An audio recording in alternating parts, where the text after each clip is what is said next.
자, 오늘 연초기 때문에 시편 23편 말씀을 우리가 살펴보고 다음 주일로는 마가복음으로 다시 넘어가려고 하는데요.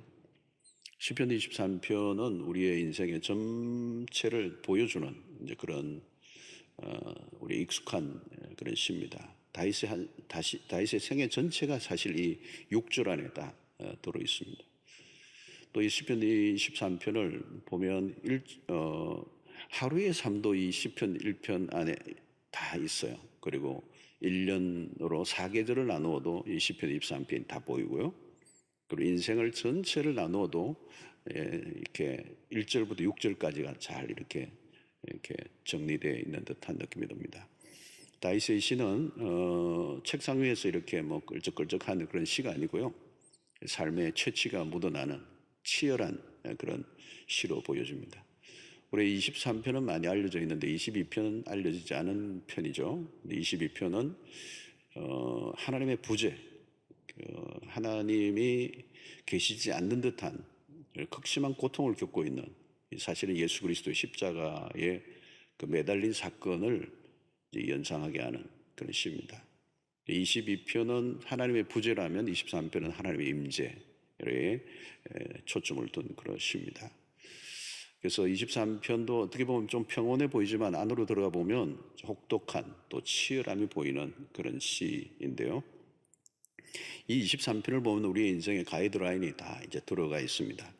삶이 혼란할 때, 또 특별히 연초 이럴 때는 23편을 좀 꼭 짚어보면서 우리의 삶의 여정을 한번 확인하고, 또 무질서하고 혼란한 삶이 있다면 23편으로 돌아가면 우리의 삶을 가지런하게 질서정연하게 세워주는 그런 말씀입니다. 그래서 23편은 아무리 묵상해도 그 진수가 막 그 안에서 막 펑펑펑 쏟아져 나옵니다. 제가 특세 때 몇 년 전에 23편을 가지고 6절을 가지고 4주 동안 제가 설교를 한 적이 있는데, 아주 두꺼운 책으로 지금 시중에 나와 있습니다만은 깊은 만족이라는 것으로 나와 있습니다만, 그 정도로 꽤 두꺼운데요. 4주 동안 6절을 살펴봤는데도 아주 부분에 불과한 말씀, 부분만 살펴본 것입니다. 그래서 사실 오늘 1절 한 구절만 이렇게 살펴봐도 뭐 끝도 없이 이렇게 흘러나올 수 있는 그런 말씀입니다. 23편은 이렇게 여러분들 대하면 친근하죠. 우리가 동떨어져 있는 얘기가 아니고 매우 가까이 우리의 일상에서 경험하고 있는 얘기다. 오래전에 그 고대 사이에 다윗의 얘기가 어쩌면 우리의 얘기처럼 들려지는지, 이게 말씀의 위력이죠. 자, 오늘 23편의 1절이 가장 핵심입니다. 이 전체를 이끌어주는 핵심적인 구절이 1절인데요. 여호와는 나의 목자시니 내게 부족함이 없으리로다. 자, 이것을 통하여 이제 가장 먼저 우리가 해야 될 것은 목자와 양과의 관계입니다. 그 관계를 바르게 설정하는. 하나님이 목자이시다. 나는 양이다. 이 관계가 중요합니다. 이게 아주 정확하게 세팅이 되어 있어야 돼요. 나는 목자가 아니에요. 하나님이 목자고 나는 양이다. 자, 이 1절에서 이걸 머리로 이해하는 걸로 끝나는 게 아니라 우리 실제 삶에서 경험되어져야 되는 건데요. 1절에서 삐걱하면 인생이 다 꼬이는 겁니다. 여기에서 모든 게 꼬여요. 그래서 특별히 여호와는 나의 목자시니 할 때 여호와, 하나님이 누구냐는 거죠. 그래서 이 1절, 모든 것은 하나님으로부터 시작되고 하나님으로부터 나오고 하나님이 모든 근원이고 원천이고 본질이고, 그죠? 거기에서 우리는 이렇게 타협이 일어나서는 안 되죠. 그래서 오늘 1절에 보니까 우리는 내게 부족함이 없으리로다. 이제 여호와는 나의 목자시니라는 이 대목보다 우리 여기에 감동을 받아요. 내게 부족함이 없으리로다. 여기 다 줄을 끊는데 그건 조금 뒤에 끊어도 돼요. 우리는 이 부족함이 없는 삶에 대한 갈망이 있기 때문에 그런 것들에 너무 이제 치우치는데, 초점은 여호와는 나의 목자시니에 초점을 둬야 돼요. 예. 그러니까 내게 부족함이 없으리로다, 이거는 잊어버려도 돼요. 여호와는 나의 목자시니, 이 부분이 중요한 거죠. 그게 줄을 꺼야 되죠. 여호와를 나의 목자로 살면 당연하게 일어나는 결과거든요. 여호와는 내게 부족함이 없다는 말은 결과일 뿐이에요. 결과. 근데 초점은 어디에 있느냐면 여호와는 나의 목자시니. 자, 하나님이 누구이신가를 묵상하는 거, 이게 충분히 거기에 묵상을 해야 되고 거기에 시간을 다 보내야 돼요. 하나님이 누구이신가를 모르면, 또 하나님이 나의 진정한 목자로 모시지 않으면 그때 우리에게 찾아오는 게 결핍이거든, 결핍. 그러니까 오늘 우리의 삶에 결핍이 일어나고 있다면 자세히 들여다봐야 돼요. 그 근원이 내가 노력이 부족해서 머리가 모자라서 어떤 때로는 환경이 안 맞춰져서 그런 게 아니고 근원적인 겁니다. 하나님이 나의 목자이신가 이걸 찾아봐야 돼요. 그러니까 나의 부족함에 대한 관심보다 하나님이 누구이신가에 관심을 집중해야 합니다. 하나님이 누구이신지를 알고 내가 누구인가를 알면 그것으로 충분하다는 거죠. 예. 우리의 마음과 우리의 생각 속에 그 하나님으로 가득 채워지는 양은 철저히 의존적인 목자가 없이는 살 수 없는 존재라고 하는 이 기본적인 이 관계의 설정입니다. 자, 많은 사람들은 하나님을 목자로 인정하지 않고 살아요, 실제로. 그리스도인들도 이게 쉽지 않습니다, 여러분. 요 1절이 정말 1절대로만 사느냐는 거죠. 여호와를 나의 목자로 사느냐, 목자로 모시고 사느냐는 거죠. 여러분, 우리 꼬마들도 보면 이 자존심이라는 게 있어요, 자존심. 그 엄마 손을 잡자 그러면 안 잡는다는 거예요. 한 2살, 3살만 돼도 막 이러는 거죠. 이 독립심, 그죠? 자기 혼자 뭐 하겠다는 거죠. 안 되는데. 근데 그 모습이 꼭 우리의 모습이에요. 그 아이의 모습이 아니에요. 우리는 스스로 살아갈 수 있는 존재가 아니라는 겁니다. 1절에. 여호와는 나의 목자와 양과의 관계는 양은 홀로 살아갈 수 있는 존재가 아니에요. 근데 혼자 살 수 있다고 생각하는 이 자만, 이게 죄의 모습이고 누가복음 15장에 나오는 탕자의 비유 얘기입니다. 탕자의 모습이 탕자예요. 아버지로 어떻게 독립을 선언하죠? 사춘기적인 모습입니다. 사실 그 탕자는 사춘기적인 모습이죠. 반항하고 저항하고 자기 힘, 능력도 안 내면서 굳이 우기고 자기 힘대로 살겠다는 겁니다. 이게 사사기에서 나타나잖아요. 각기 자기 소견에 옳은 대로. 또 이사야 53장에는 각기 제 길로 갔거늘, 이 죄인의 모습을 가장 잘 드러내고 있습니다. 그 인간은 하나님의 존재를 불편해하는 겁니다. 남의 간섭을 싫어하고요. 그래서 독립적으로 살아가는 사람을 굉장히 매력적으로 봅니다. 와, 누구에게도 의존하지 않고 혼자 아주 독립적으로 살아가는 사람. 이것을 멋있게 보는 거죠. 여러분, 인간이 가지고 있는 자신감이라고 하는 것은 한순간에 깨어집니다. 그 무너질 날이 오죠. 한 방에 날아갑니다. 인간은 하나님을 의존하지 않고 살기에는 턱없이 부족하다는 거예요. 예. 한계를 인정할 수밖에 없는데 그걸 인정하지 않는 것. 여러분, 우리의 삶을 들여다보면 우리가 할 수 있는 것보다 할 수 없는 일이 훨씬 더 많고요. 진짜 우리의 인생의 중요한 부분은 내가 손을 대지도 못해요. 내하고 상관없이 일어나는 일입니다. 여러분, 내가 태어나는 것, 대한민국에 태어난 건 내가 결정했습니까? 그죠? 죽는 거 결정할 수 있습니까? DNA, IQ를 내가 결정하고 태어나면 얼마나 좋겠습니까? 한 160좀 했으면 좋겠습니다. 내가 선택한 게 아니에요. 부모를 내가 선택한 것도 아니고 국적도 마찬가지고 나와 상관없이 얼굴 모양 이렇게 내가 태어나고 싶은데 하지 않았어요. 제가 이 얼굴 모양을 결정하고 태어났으면 좀 더 이렇게 가름하게 했을 텐데. 머리카락도 마찬가지 여러분. 내가 결정했습니까? 시간을 내가 컨트롤합니까? 예. 아무것도 내가 할 수 있는 게 아니에요. 여러분, 이 늙어가는 거. 누가 막습니까? 시간을 누가 막습니까? 시간을 한순간으로 내가 돌려놓을 수 있습니까? 앞으로 좀 더 빠르게 갈 수가 있습니까? 내 인생의 주인은 내가 아니라는 거죠. 철저히 하나님에게 의존된 존재. 하나님과 나를 분리시켜버리면 마치 기관차가 없는 객차와 같아요. 객차가 10개, 100개 있으면 뭐합니까? 기관차가 끌어줘야 되는데 기관차가 없는 거예요.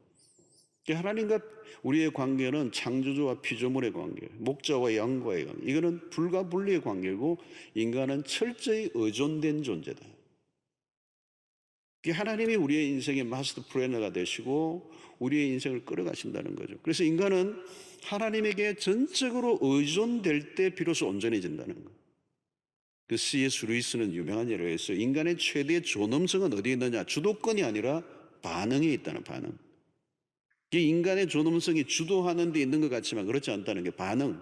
무슨 대한 반응입니까? 하나님의 인도하심에 대한 반응입니다. 그러니까 우리의 인생에 우리의 주도권이 우리에게 있지 않다는. 내가 인생을 주도하려고 하는 이유는 하나님이 누구이신지 잘 모르니까. 그래서 힘이 자꾸 들어가는 거죠. 인생을 살다 보면 자꾸 힘이 들어가는 거죠. 그래서 연초도 막 머리가 찌끈찌끈해. 안 되는 머리로 하려고 하니까. 많은 계획들을 세우지만 그게 여러분 내 계획대로 되나요, 여러분? 2021년을 시작했지만 2021년도에 우리 안에 무슨 일들이 일어나고 어떤 사건과 일들 때문에 인생의 계획이 한순간에 다 바뀔 수도 있는 그런 상황을 우리가 가고 있잖아요. 대책이 없어요, 사실은. 여러분은 그러므로 여호와는 나의 목자시니 내게 부족함이 없으리로다 이 말에 그 다른 의미는 뭡니까? 여호와를 나의 목자로 섬기지 않으면 우리의 삶은 결핍으로 그냥 치닫게 된다는 거예요. 부족함이 많을 수밖에 없는 거예요. 모든 것에 한계를 경험하고 어려움을 겪는 것입니다. 그래서 우리의 계획이 잘못되었거나 뭐 계획이 부족하거나 노력이 부족함으로 일어나는 인생의 문제도 있지만 그것보다 훨씬 더 큰 문제는 여호와를 나의 목자로 모시지 않고 살아갈 때.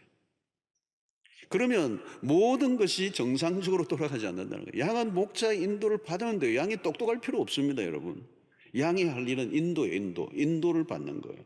책임은 목자가 지는 거고. 그러니까 이 다윗이 자신의 이 시가 다윗의 생애를 다 마무리하고 지은 시로 보는 거거든요. 그러니까 이게 그냥 나온 말이 아니에요. 양이 할 일은 자기 인생을 살아보니까 내가 똑똑하고 잘나가지고 되는 게 아니라 오히려 잘나고 똑똑할 때 다 망가지고 계획 잘 세웠는데 안 되고 자기 인생의 뜻대로 되지 않았잖아요, 여러분. 나중에 말년에는 아들의 반란까지 생기고 막 왕궁에 쫓겨나고 도망다니고 무슨 일입니까, 여러분? 그 잘난 다윗이 그렇게 된 거예요. 그러니까 여호와가 나의 목자가 아니시면 인생의 이건 다 망가진다. 그러니까 철저히 지금 이 다윗은 그걸 가져오는 거예요. 부족함이 없는 삶이란 하나님이 목자가 되실 때만 가능하다는 거예요. 그래서 신앙의 기본기, 양이 해야 될 가장 기본기는 목자의 인도를 받는 거다. 성도가 뭡니까, 여러분? 신앙이 뭡니까? 하나님의 인도를 받는 삶. 하나님의 인도를 한 걸음 한 걸음 받아 나가는 거. 그거 외에는 다른 답이 없어요. 자, 그러면 왜 우리가 하나님의 인도를 받아야 하는가? 첫 번째 우리가 좀 디테일하게 좀 살펴보면 우리의 능력의 한계가 있기 때문에. 여러분, 양은 우리가 잘 알지만 진짜 약한 존재예요. 특별히 시력도 약하고요. 무슨 일이 일어날지 모르요. 아주 약시예요, 약시. 한 3m 이상은 못 본다고 그래요. 이 목초지라는 게 그렇잖아요. 팔레스타인 목초지가 널려 있는 게 아닌데 목자가 이끌어 줘야 되는 거죠. 3m 이상을 못 보는데 무슨 재주로 목초지를 양이 찾습니까? 예. 목자가 인도해 주지 않으면 양은 그냥 부족투성이에요. 부족투성이. 어떻게 이게 풀을 뜯어먹겠습니까? 여러분, 자신의 힘으로 부족을 해결하려고 하면 꼬인다는 거예요. 우리도 양이에요. 예. 한 치 앞도 모르잖아요. 한 치 앞도. 그래서 개업할 때도 한 치 앞도 모른다고요. 뭐를 투자했는데 한 치 앞도 모른다고요. 전문가 얘기를 듣는다고 답이 나옵니까? 그러니까 부족함을 해결하기보다 자신의 힘으로 해결하려고 하면 더 유용한 길을 선택하게 되는 겁니다. 양이에요. 내일 무슨 일이 일어날지 모르니까. 여러분, 하나님은 우리로 하여금 내일을 알지 못하도록 만들어 놨어요. 내일을 알지 못해요. 죽는 날을 미리 안다면 여러분 어떻게 좋을까요? 여러분 몇 년, 며칠, 몇 월 며칠에 몇 시에 어디에서 죽을 거다 딱 정해지고 딱 알려주면 그게 인생이 어떻게 되겠습니까, 여러분? 여러분, 우리 한국 사람들이 앞날에 대한 관심이 참 많죠. 토종비를 연말에 토종비를 여전히 많이 팔리고요. 인터넷 사이트에 점치는 거 많고요. 외국도 점성술이 많잖아요. 사람들은 다 미래를 알고 싶어요. 근데 하나님이 가르쳐 주지 않았어요.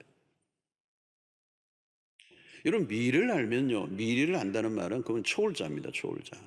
선지자들이 미래를 예견했죠. 그건 예견이에요. 그리고 날짜를 알 수가 없어요. 무슨 일이 일어날 거는 얘기하지만 날짜는 몰라요. 선지자가. 그거는 하나님의 손에 있거든요. 재림도 마찬가지잖아요. 아무도 몰라. 하나님만 아시는 거예요. 그러니까 그러면 하나님 왜 미래를 보여주지 않느냐? 미래를 보여줄 필요도 없고요. 몰라도 돼요. 하나님이 인도해 주시겠다는 거예요. 순간순간 의지하라는 거예요.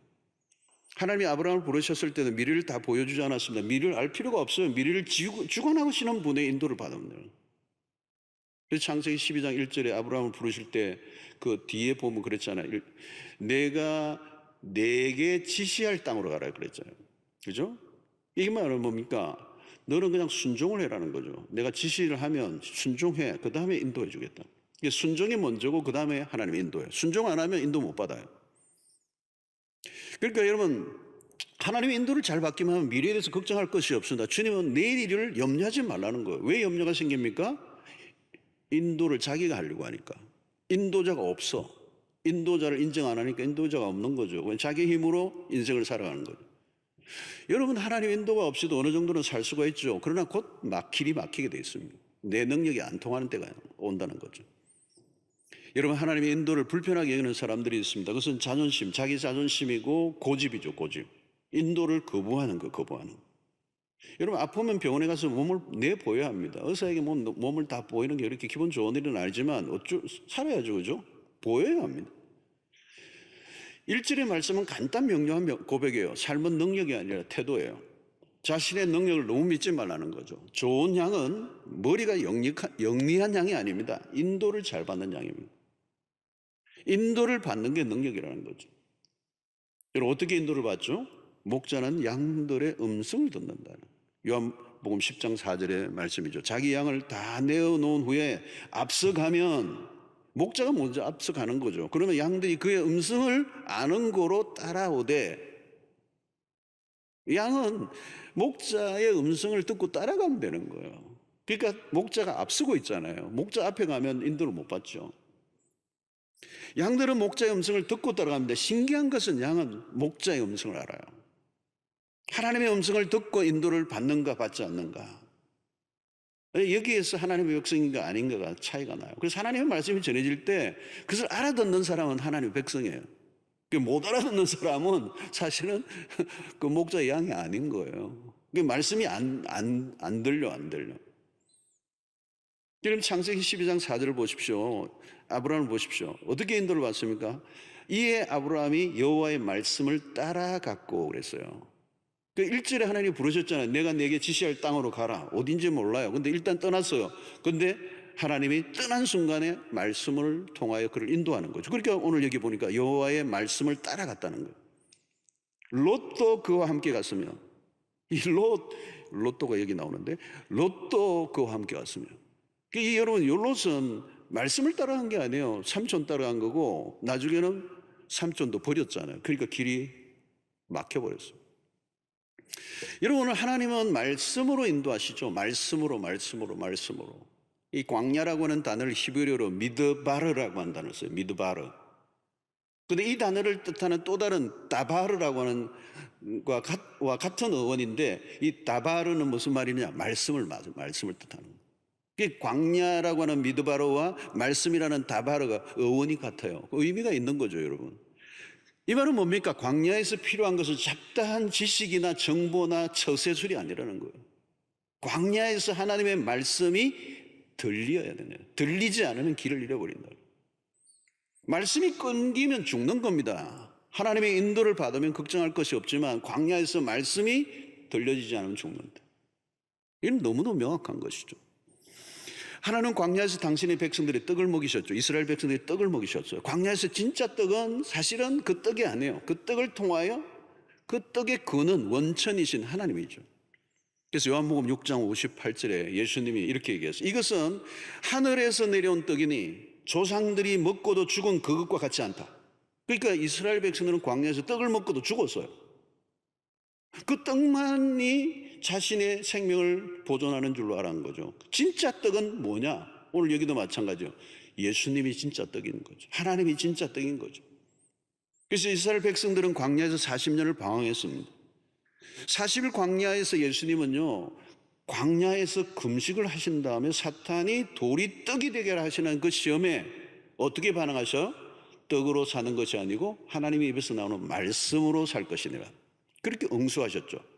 여기에서 이제 이스라엘 백성과 예수님의 차이예요. 이스라엘 백성들이 광야에서 40년 뺑뺑이를 돌았습니다. 금방 들어갈 수 있는 곳인데 하나님의 인도를 거부한 것이죠. 그러니까 뺑뺑이를 도는 겁니다. 해적 목마를 그냥 타고 그냥 40년을 돈 거예요. 왜요? 하나님의 말씀을 못 듣는 거죠. 하나님의 말씀을 귀중히 여기지 않아요. 그것의 증거가 뭘로 나타납니까? 그들은 하나님께 원망과 불평, 모세에게 원망과 불평을 쏟아놓습니다. 여러분, 원망과 불평이 위험한 것은 뭐냐면 원망과 불평을 하는 순간에 하나님의 음성을 들을 수가 없어요. 왜요? 원망과 불평은 자기의 소리잖아요. 자기의 소리가 내면에서 더 커지면 하나님의 음성을 들을 수가 없어요. 하나님의 음성을 들려고 하면 자기의 소리를 낮춰야죠. 근데 이 백성들이 교만하여, 그죠? 나중에는 우상도 만들고 하나님이 아닌 다른 것에 인도를 받으려고 자꾸 하는 것이죠. 그들의 완악함이죠. 여러분, 이것은 뭐예요? 하나님의 말씀, 광야에서 하나님의 말씀을 거부한 결과예요. 궁극적으로는 이스라엘 백성들이 여러 가지 시험이 있었는데 하나님의 말씀의 인도를 받는 일이 실패를 한 것입니다. 아브라함은 우리의 믿음의 조상으로서 가장 큰 모델로 우리에게 주시는 최고의 모델은 그런 말씀을 따라간 거예요. 물론 아브라함도 말씀을 따라가다가 기근이 와서 애굽으로 이렇게 먹을 걸 구하러 갔다가 뭐 아내 빼앗길 뻔하고 여러 가지 사건이 일어나잖아. 결국 말씀이 아닌 다른 것들의 인도를 받아가는 빵 문제를 해결하려고 하다가 결국은 곁길로 빠져서 사고가 나고 이제 이렇게 되는 것이죠.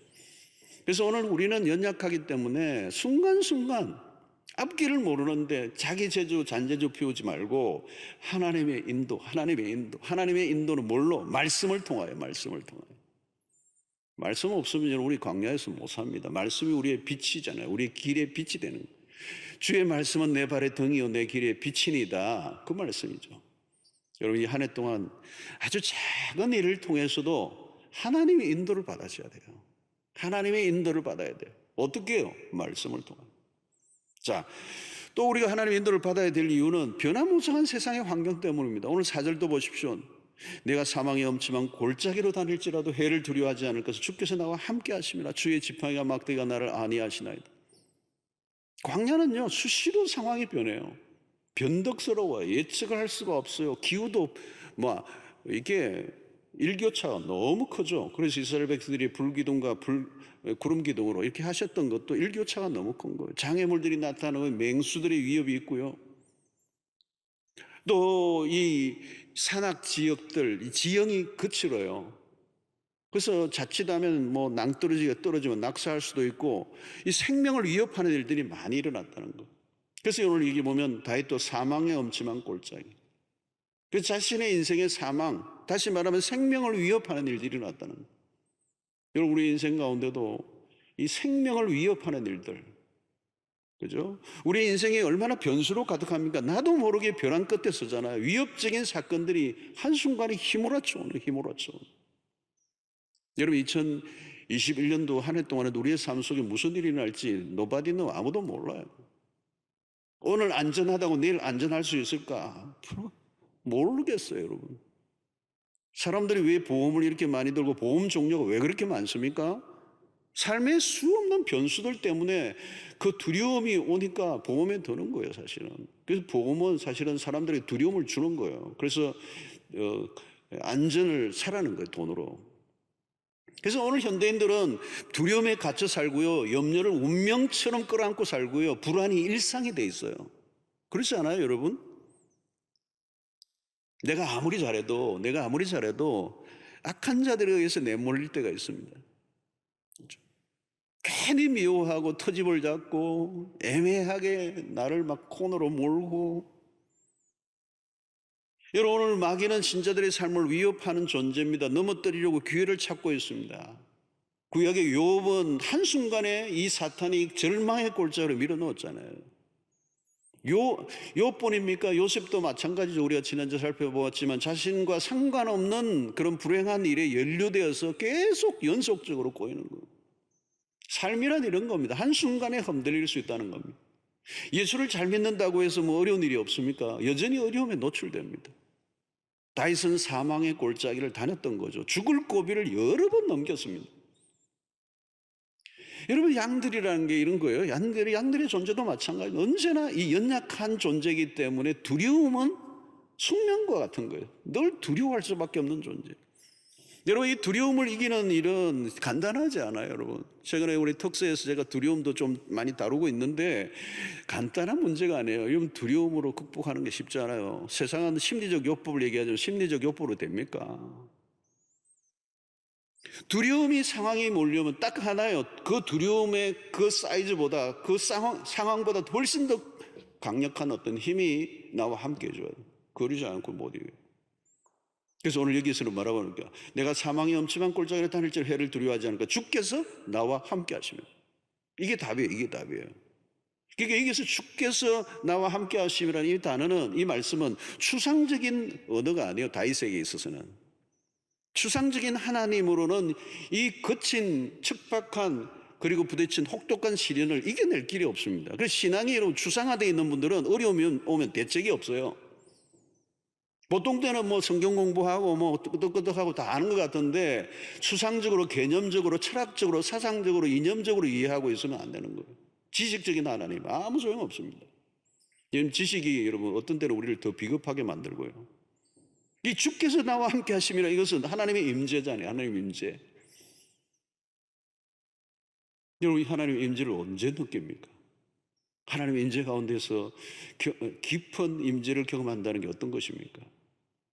여러분, 여기 답이 그거예요. 두려워하지 않을 것은, 해를 두려워하지 않을 것은, 사망 엄침한 골짜기를 두려워하지 않을 유일한 답은 주께서 나와 함께 하십니다. 마귀가 나를 공격하려도 마귀보다 더 큰 존재가 나를 붙들고 있지 않으면 내가 두려움에 빠질 수밖에 없는 거죠.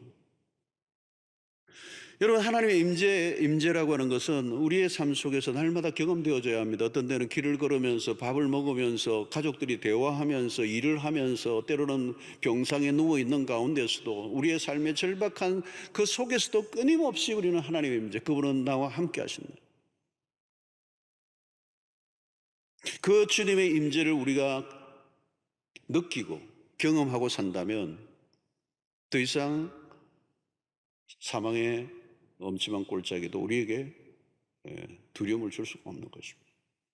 사랑하는 성도 여러분, 이 임재가, 하나님의 임재가 여러분들 일상 속에 지금도 살아계시고 역사하시는 그 하나님의 임재를 매일 경험하는, 예배 속에서만 아니라 우리 일상 속에서 그 임재를 경험하는 그런 은혜가 있게 되기를 바랍니다. 또 보십시오. 방해하는 세력들이 있기 때문입니다. 5절에 보면 주께서 내 원수의 목전에서 내게 상을 차려주시고 기름을 내 머리에 부으셨으니 내 잔이 넘치나이다. 여기 원수의 목전, 그죠? 양떼에서 맹수의 공격은 치명적입니다. 요한복음 10장 10절에 보니까 도둑이 오는 것은 도둑질하고 죽이고 멸망시키는 것뿐이요. 여러분, 이건 뭘 얘기합니까? 거짓된 인도자들. 양은 어리석어요. 생각보다 잘 속아요. 여러분, 세상에는 거짓된 진리들로 도배를 해놓았습니다. 거짓일수록 더 매력적이고 사람들의 눈길을 끕니다. 그래서 여러분, 신앙생활에 매우 중요한 건 뭘까요? 분별력이네요. 분별력입니다. 분별력. 지혜가 뭡니까? 분별력입니다.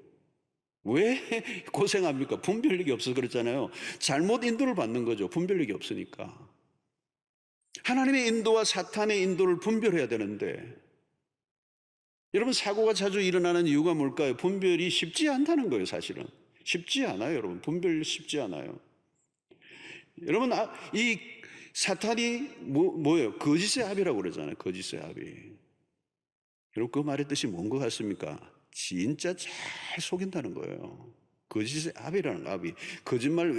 거짓말 꽤나 하는 사람들이 많은데 게임이 안 돼요. 마귀에게는. 거짓의 압이라는, 탑이에요. 고수라는 거예요. 고수. 여러분, 거짓의 압이 거짓을 안 속아 넘어가기 쉬울까요? 쉽지 않아요. 당해요. 여러분, 그럼 이 세상 안으로 들어가면 거짓에서 거짓으로, 얼마나 거짓으로 포장되어 있는지 모릅니다. 지금도 여러분 마찬가지예요. 거짓의 세상. 사람들은 거짓에 쏟아가는, 앞으로도 여러분 이 거짓은 더 기승을 부릴 거예요. 세상을 혼란하게 할 것입니다. 많은 사람들은 마귀의 존재 자체를 인식하지 못해요. 그래서 혈과 육의 싸움을 하다가 헛되이 에너지를 다 낭비해버리고 영적 전쟁인지 자체를 인식하지 못하는 겁니다. 그래서 나중에 다 당하고 난 다음에 그게 사탄이었구나, 이미 버스 지나갔습니다. 여러분, 아담과 하와가 에덴 동산에서부터도 그 마귀의 그 강교한 거짓말에 깜짝까지 속아 넘어가잖아요. 이런 사단은 끊임없이 우리를 오늘도 공격합니다. 공격하는 목표는 뭐예요? 하나님과 우리 사이를 떼어놓으려고 하는 겁니다. 원수의 공격은 끊임없이 목자와 양과 거리를 떼놓으려고 하는 거죠. 그 첫 번째 핵심은 뭡니까? 하나님의 말씀을 의심하게 만드는 거예요. 거짓된 복음을 쫓게 만드는 거예요. 하나님의 뜻보다 자신의 욕망에 집중하도록 하는 것, 자기의 결핍을 자신의 방법으로, 세상적인 방식으로 해결하려고 하는 것, 무모한 일에 정력을 쏟게 만드는 것. 여러분, 사단이 지배하는 세상입니다. 마귀가 쳐놓은 덫이 얼마나 많습니까? 멀쩡한 사람이 속수무책으로 당하는 일들이 얼마나 많습니까? 우리는 철저히 성령의 인도를 받아야 합니다. 마귀는 거짓의 아비라면 성령은 진리의 영이십니다. 우리를 진리 가운데로 인도하시는. 그래서 우리가 말씀 안에 살아가다 보면 분별력이 생기죠. 그 말씀에 빛이 비추어지면 그 거짓이 다 드러나니까. 여러분, 새해 말씀과 함께 살아갈 수 있게 되기를 바랍니다. 말씀을 가까이 하시고요. 다른 길이 없어요. 주 야로 묵상하셔야 돼요. 여러분, 주만 묵상하고 야는 묵상 안 하면요, 야의 사건이 터져요. 우리는 날마다 순간순간 하나님의 말씀. 그래서 우리는 말씀이 떡보다 훨씬 더 귀중하다는 걸 알고 살아야 돼요. 떡보다 말씀이에요. 말씀을 쫓으면 하나님께서 원수의 목전에서도 상을 베풀어 주신다. 원수가 있어도 상관없다는 거예요. 여러분, 원수가 원래 있으면 밥이 안 넘어가죠. 그런데 하나님 그 원수의 무릎을 꿇게 하시고 원수의 앞에서도 멋있는 상을 차려주셔서 우리로 하여금 먹게 하십니다. 그 하나님의 능력과 그 은혜를 맛보게 되는 것입니다. 이 한 해 동안에도 여러분들 우리의 삶에 위협적인 것들이 많이 일어날 거예요. 다양한 사건들이, 우리를 공격하는 세력들이 있어요. 그러나 우리보다 더 크신 그 주님을 의지하고 그 말씀을 따라 인도를 받을 때 원수의 목전에서도 해를 두려워하죠. 또 상을 베풀어 주시고 기름으로 바르시는 은혜를 누리게 하시는 것입니다. 자, 그러면 이 인도를 잘 받으려고 하면 몇 가지 핵심적인 것들이 있는데, 첫 번째는 마음의 문제예요. 언제나 우리의 타락한 본성의 문제입니다. 우리 안에 혼란이 일어나는 거죠. 하나님의 인도는 중단이 없는데 문제는 우리의 마음이 문제예요. 우리의 마음이 문제예요. 여러분, 다윗의 인생에 수렁이 빠졌던 적이 몇 번 있습니다. 그죠? 뭐 바세바 사건이라든가 이런 대표적인 사건들이 있는데, 그때는 자신의 욕심이죠. 욕심, 인간의 욕망. 그것이 순간적으로 판단력을 잃어버리게 하고 하나님의 인도를 받지 못하게 하면 수렁에 빠져버리는 것이죠. 그러니까 오늘 내 영혼을 소생시키시고라고 하는 이런 구절이 있는 것은 뭘까요? 우리의 영혼이 병들 때가 있다는 거예요. 우리의 영혼이 그렇게 잠들 때가 있다는 거예요. 그때 무슨 일이 일어날지 모르는 거예요. 문제는 그때예요, 여러분. 그래서 오늘 우리의 마음, 우리의 영혼을 잘 돌보는 관심을 갖고 체킹을 해야 돼, 체킹을. 뭐 건강검진에서 체킹으로만 하는 게 아니고 몸만 멀쩡하면 뭐합니까? 신년 한 해 동안 여러분, 우리의 마음을 잘 다스려야 돼요. 우리 안에 불결하고 거짓되고 이렇게 여러 가지 세속적인 그런 생각들, 악한 생각들 우리 안에 있으면 여러분, 하나님의 인도를 받을 수가 없어요. 말씀이 귀에 들리지가 않아요. 그러므로 오늘 우리의 마음이 하나님의 말씀의 인도를 잘 받을 수 있는가, 우리의 마음을 관리하고 마음을 돌보고 우리의 영혼이 병들지 않도록 계속 노력하는 일은 목자의 인도를 받는 일이 매우 중요한 부분인 것입니다. 두 번째는 목자 중심으로 살아야 된다는 거예요. 목자의 움직임, 그 양의 시야에 목자가 늘 있어야 되는 거예요. 기본 중에 기본기죠. 목자 중심으로 움직여야 되는 거예요. 목자 곁을 떠나면 안 돼요. 그래서 우리의 시선은 언제나 주님에게만 고정되어 있는, 모든 것이 주님으로 나오기 때문에 우리는 하나님 중심으로.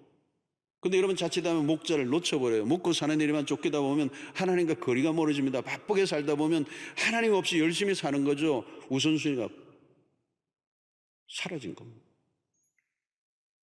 여러분, 풀이 무성하게 있다고, 앞에 있다고 그 풀만 쫓아가면요, 목자로부터 멀리 벗어나는 거예요. 그러다가 속는 거예요. 여러분, 유원지 같은 데 가보면 비둘기나 이런 새들 가운데 야인 새들이 있어요. 비둘기나 이런 새들. 정상적이지 않는 새들이 눈에 띄어요. 새 깃털도 막 윤기가 하나 없고 막 너무 초라해요. 이게 왜 그런가 하면, 시드니에서 보면 관광객들이 던져주는 것에 익숙해다 보니까 잘 날아다니지도 않아요. 그냥 막 던져주니까 칩스 이런 거 던져주니까 막 먹어요.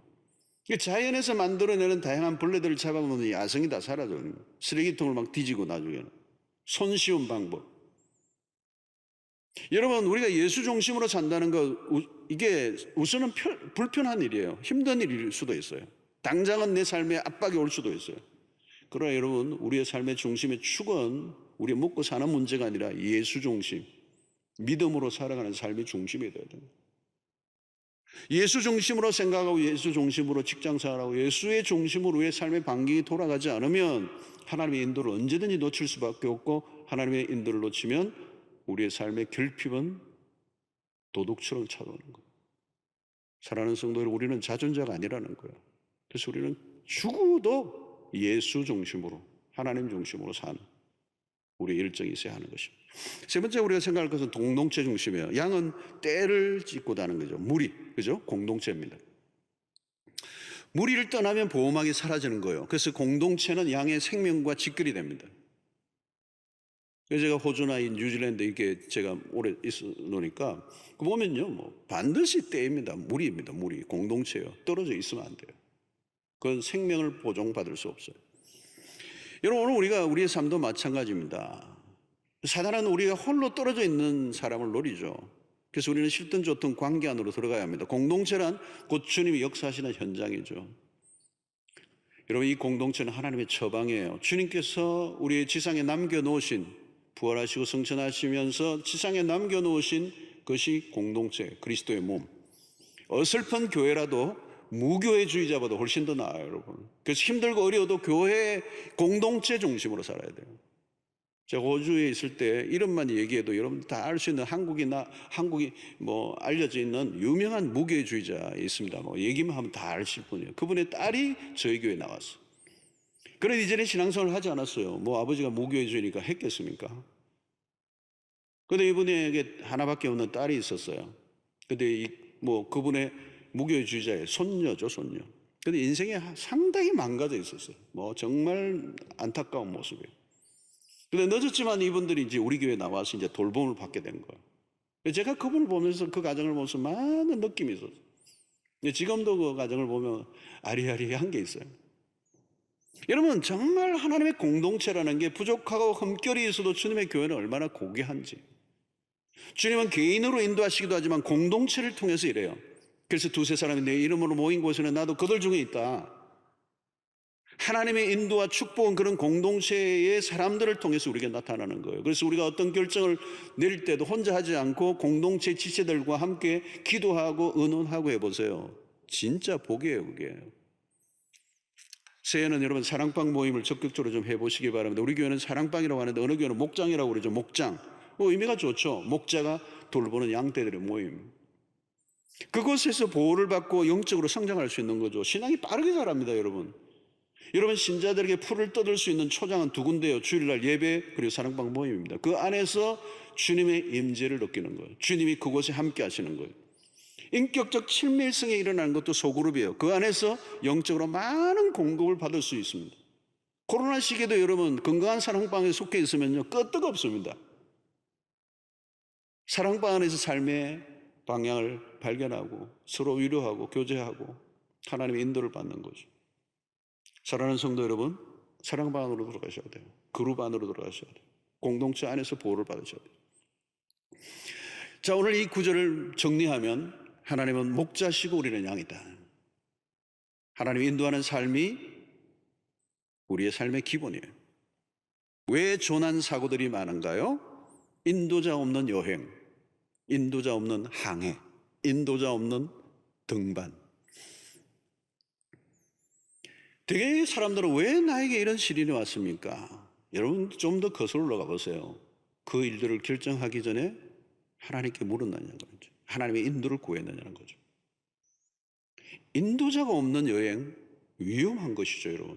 우리 인생의 초행입니다. 아무도 가본 길을, 여러분 뭐 부모님이 걸어갔지만 그 부모님이 걸어갔던 길을 내가 가는, 내 인생은 또 다른 길이에요, 여러분. 초행이에요. 한 번도 안 가본 길이에요. 무슨 일이 일어날지 모르는 것이죠. 여러분, 에베레스트 같은 높은 산은요, 그 등정에서는 한 발짝만 잘못 디뎌도 그냥 죽음이에요. 여러분들의 삶에 인도자가 있습니까? 과연 그 인도자가 믿을 만합니까? 누구의 인도자입니까? 사랑하는 성도 여러분, 우리의 삶의 인도자는 오직 한 분밖에 없습니다. 완벽한 인도자. 그분의 인도만 받으면요, 추락사고 없습니다. 최고의 가이드십니다. 그분을 따르면 한 건의 사고도 없습니다. 완벽하게 우리의 인생을 이끌어 주실 분이에요. 그분에게 온전히 내 삶을 맡기면 어떻게 된다고요? 부족함이 없으리로다. 여러분, 오늘 이 시편 23편은 그냥 뜬구름 잡는 얘기가 아닙니다. 다윗의 생애 속에 다윗의 삶의 모든 것이 담겨있는 농축된 진정한 고백이에요. 오늘 여기 보면 내게 부족함이 없다고 했지만 5절에서는 내 잔이 넘치나이다. 저는 넘친다라는 이 표현을 너무 좋아해요. 여러분, 우리의 삶의 대부분의 인생은요, 아무리 대단해 보여도 소진되어 갑니다. 소진. 그리고 바닥을 끌고요, 갈수록 초조해지고요. 그러나 여러분, 우리의 시편 23편은 그렇게 얘기하지 않습니다. 겨우 버텨내는 그런 삶을 얘기하지 않아요. 내게 부족함이 없습니다. 풍성함, 넘쳐 흐르는. 이렇게 시편 23편 안에는 전체적으로 풍성함과 넉넉함이 드러나요. 왜 그렇습니까? 우리의 목자는 풍성하신 분이기 때문입니다. 결핍과 거리가 멀어요. 우리는 그를 따르는 양입니다. 여러분, 하나님 우리에게 성령을 보면 주시는 분이세요. 우리에게 끊임없이 주시고 또 주세요. 그분은 우리에게 믿음을 주셨어요. 그리스도를 주셨어요. 성령을 보내주셨어요. 하나님의 진리의 말씀을 우리에게 주셨어요. 교회를 주셨어요. 사랑방은 여러분들에게 보너스예요. 부활의 생명을 주셨고요. 우리에게 놀라운 사랑을 보여주시고요. 우리에게 때로는 지혜를 주시고요. 우리의 삶에 낭패를 당하고 절망할 때는 소망을 주시고 우리를 격려하시고요. 하나님 우리에게 주신 게 한두 가지가 아니에요. 우리에게 필요한 것을 다 주셨어요. 하나님은 공급자십니다. 시편 23편은 마땅히 우리가 누려야 할 삶을 알려주고 있습니다. 특별한 사람만이 누릴 사람이 아니라 신자라면 모두가 누려야 할 삶. 여러분, 다윗의 이 고백을 여러분 신약에 한 사람 옮기면요, 바울 사도가 이걸 다 누린 사람이에요. 불가능한 삶이 아니라는 거예요. 사랑하는 성도 여러분, 왜 세상은 많은 것들이 흘러 넘치는데도 날마다 결핍을 느끼고 살아갑니까? 시편 23편이 우리에게 답을 줍니다. 성도 여러분, 양의 자리로 돌아가십시오. 나는 목자가 아닙니다. 우리는 목자가 될 수가 없습니다. 내가 목자의 인생을 살려고 하면, 내가 주도하고 내 인생을 내가 책임질 것처럼 여기면 결핍으로 떨어집니다. 1절입니다. 여호와는 나의 목자시니 내게 부족함이 없으리로다. 이 시편 23편이 여러분들의 삶에 그대로 경험되어지는 축복이 있게 되기를 주의 이름으로 축원합니다.